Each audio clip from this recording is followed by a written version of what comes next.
250 سرچاو لەسەرم ئاوی سارد بیپسی 7 کۆکەکۆلە فانتا فراولە.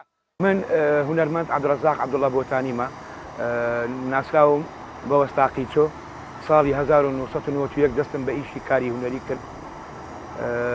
سەبر لە تەلەڤیزیۆن و لە بەرنامەکان و لە سیدی و میدیەکان بە دیار کەوتم، ناسراوم بە وەستاقی چۆ و فەخریشی پێوە دەکەم کە پێم دەڵێن وەستاقی چۆ. پێشی زۆر خۆشحاڵ دەبم. بدایەتی ئیشەکانم کە لە 91 دەستم پێ کرد کاری هونەری بوو، شانۆگەری بوو و بە سێ زمان تەمسیلیم کرد، بە کوردی، بە عەرەبی، بە تورکمانی. منداڵی ئەو هەولێرێمە، هەولێریشم خۆشی هەولێری سەری خۆم دادنێم. درامای تەلەڤیزیۆنی بوو و ئیش کاری مەسرەحی بوو. ئەو دەما ماشەڵڵا تەلەڤیزیۆن کم بوو، لەبەر تەلەڤیزیۆن کەمی هەندە شتەکانمان بزر بوو، ئالۆز بوو، نەما.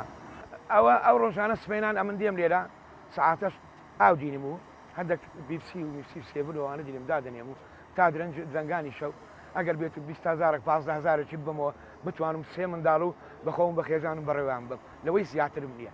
دەفلیمی سینەمایی مەیە، بەس ماشەڵڵا ناوەکان بەخۆ دەزانی. ئەوەیە درامای تەلەڤیزیۆنی مەیە و سیدیم هەیە و لە ئیزاعی تورکمانان ئیشم کردیە و ئەویش زۆر ئەفلامی دی و سکێچ و مکێز و ئەوانەمان هەیە و فەخریش بەخۆ دەکەم. بەس یەک شتەیە لێرە حەز دەکەم پێتان بڵێم، من ژیانی من، حیاتی من ئەو ملەتەیە. مادەم ئەمن بەو ملەتەی پیاوەم زۆر سوپاسیان دەکەم. ئەوەی کە دەمبینی خەمم بۆ دەخوا مەمنونیان دەبم.